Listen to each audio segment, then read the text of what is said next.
Welcome to In It to Win It. This is Steve Barton, and thank you for tuning in. We are here with JP Cortez of the Sound Money Defense League. JP, thank you for coming back on the show. Steve, so good to see you again, man. Good to be here. Yes. Go ahead and give us an overview of what you do, what the Sound Money Defense League is. Tell us your story. Sure. I am the executive director of an organization called the Sound Money Defense League. We're a project of Money Metals Exchange, and we work across the United States to remonetize gold and silver.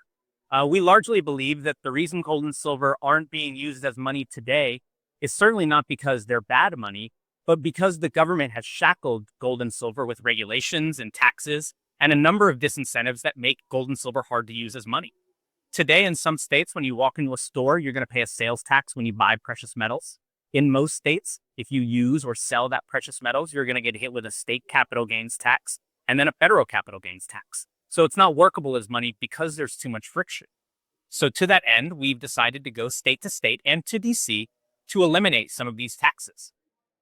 Yeah, that's awesome. I remember we first met, I think a couple of years ago, and I was really impressed by your guys' mission, what you've been doing, and it's pretty impressive. Go ahead and tell us about some of the legislation that you've been able to enact and change for the better.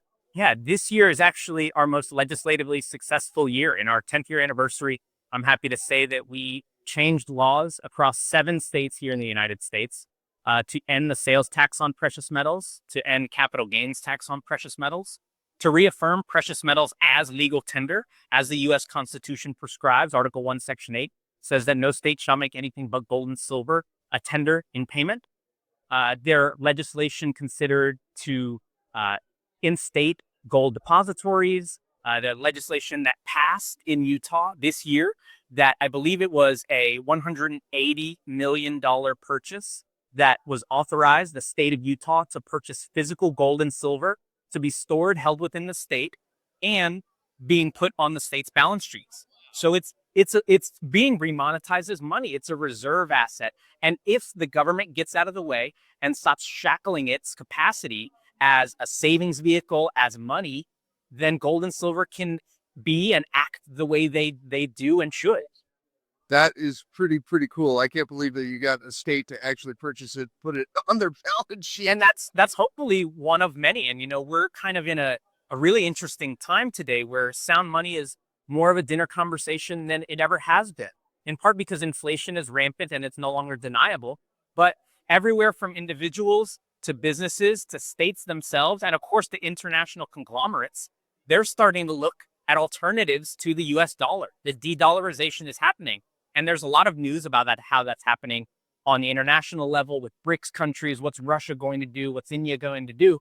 But it's not just countries with an adversarial relationship with the United States. Countries all over, even allies, and again, citizens and states within the country are saying, hey, wait a second.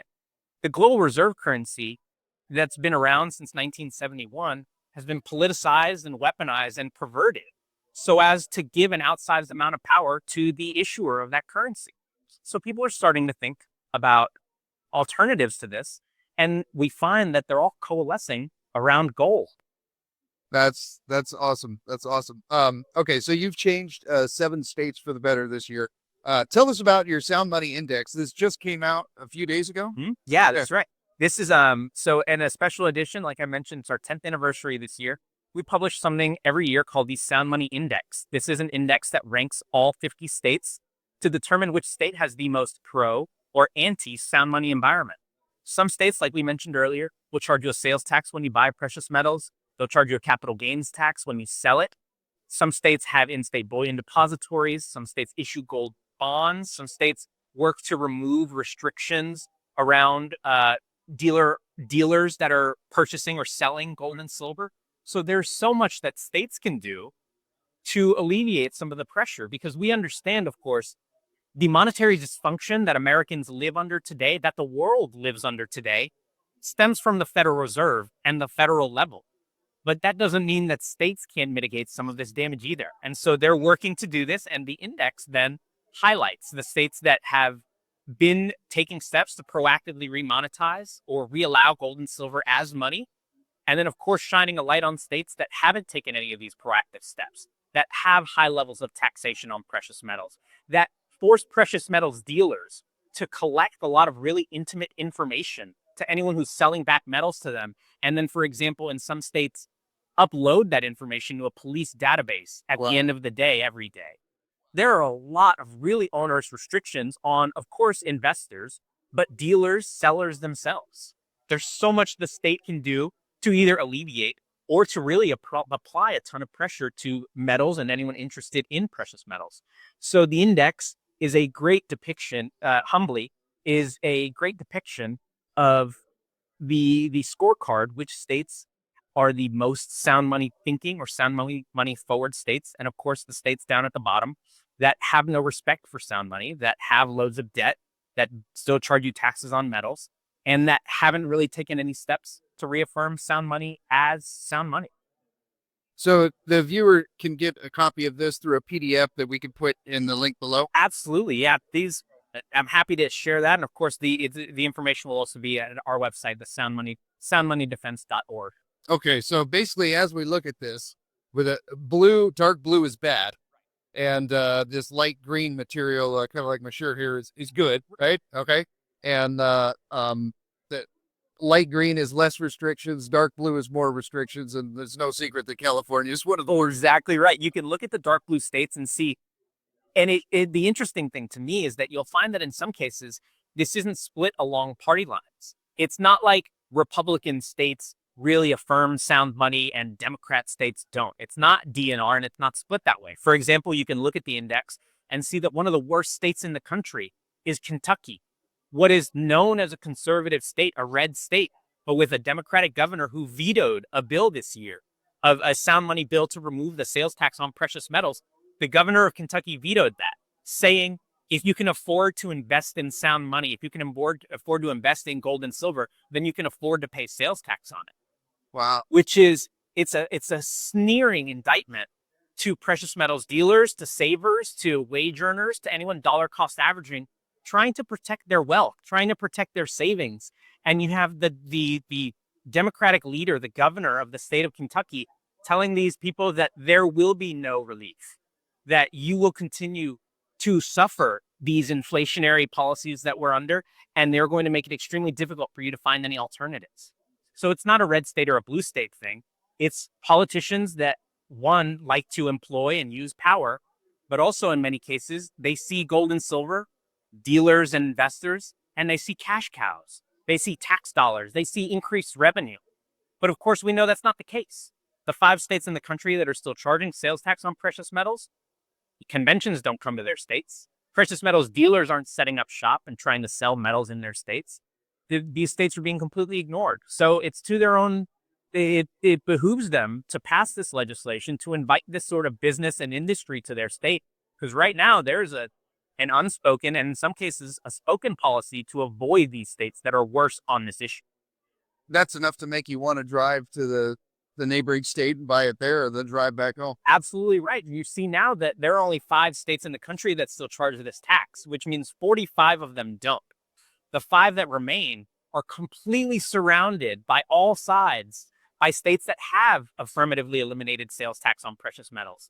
So it's not a question of, oh no, I have to find somewhere in the state. It's as simple as driving to your nearest border. Yeah. Yeah. What are those 5 worst states? Those 5 that still remain are New Mexico, Maine, Kentucky, which I mentioned earlier, that vetoed the bill that should have passed earlier this year, Hawaii, and Vermont. Those are the 5 remaining. And of those 5 remaining, we're expecting legislation in the upcoming session in at least 4 of them to end this tax. So like I mentioned, there are 45 states here that have ended this tax. And the goal is to make this tax extinct nationwide. Yeah. Yeah. Okay. Awesome. Now what is your, what I get the impression you're the kind of guy that sets goals. What are your 2025 goals for this? The last 2 years have been our most successful years legislatively. Between the last 2 years, it's been more than a dozen states that have passed sound money legislation. So of course, I'm extremely bullish on the future. More states have more examples they can point to. The thing about politicians, many cases, that they don't necessarily like to be leaders. They don't want their state to be the first state that does something. They would prefer to have a proven method that has worked in 40 other states. And that way, you don't necessarily have to be courageous to adopt these policies because you know they work. And that's, of course, politicians are trying to win re-election. It's important that they stay curry favor with their constituents. So now that there are only 5 states on the sales tax issue that remain, I think we'll find that, hey, y'all are dithering. And while y'all have dithered, Wisconsin passed this law, New Jersey passed this law, West Virginia passed this law, Alabama passed this law. And there's so many examples to point to where states are affirmatively restoring sound money and allowing people to find alternatives to this inflation that no one voted for, that no one chose. This is foisted upon us by our politicians because, to be sure, as I'm sure you know, inflation is a monetary phenomenon. It's not an act of God. It's not the fault of CEOs of grocery stores or of international foreign oligarchs. Inflation is a monetary phenomenon. And so the feds have been toying with America's money for a very long time. And now states are saying, no, we will not stand for this. Yeah. So it's not Kroger or Albertsons or Vaughn's fault. Can you believe it? I know it's a massive surprise, but much to Elizabeth Warren's chagrin, I'm sorry to tell you, no, the CEO of Mike Kroger is not the reason that so many Americans are having a hard time affording food and rent and energy and all of the basic necessities that they need to live their lives. Yeah. Yeah. Okay. What, if people want to get a hold of you and follow your work, we'll put this PDF as a link down in the notes below. How can they do so? Like I mentioned earlier, you can find our website, soundmoneydefense.org. You can find me on Twitter or X at JP Cortez 27. I also, if you don't mind, I wanted to briefly mention that our organization, the Sound Money Defense League, in coordination with Money Metals Exchange, offers scholarships and fellowships every year to high school students, to undergraduate and graduate students, and to post-grad independent researchers. The scholarship actually just ended for this year, but the last several years we've given out over $10,000 a year to students who join, or rather submit an essay to our scholarship contest every year on prompts that have to do with sound money, on inflation, the Federal Reserve, BRICS currencies. And then this year, I'm happy to announce that we're rolling out a new fellowship program. This is a program where it's a paid opportunity for independent researchers, postgraduate researchers, to really delve into expanding the depth and the breadth of sound money scholarship, really digging their teeth into the history of gold standards, how one might reinstate one, and different issues on that topic. So we're very excited this year. The deadline for that is December 31st, the end of the year this year. And then we will select fellows that will go through the paid 6-month program with us. So very excited to continue to provide opportunities for students and educators and people interested in this topic to continue to explore the topic on a academic research level. You know, that's a kind of a wake-up call for me. That's awesome you guys do that. I used to do a scholarship, and then COVID came, and the schools basically said, we're not doing it this year, and I just never picked the habit up again. Maybe I'll hook up with you guys. Yeah. Please. JP, thank you very much Steve, for coming thank on the you, show. So good to see you. It's a pleasure. And thank you for tuning in.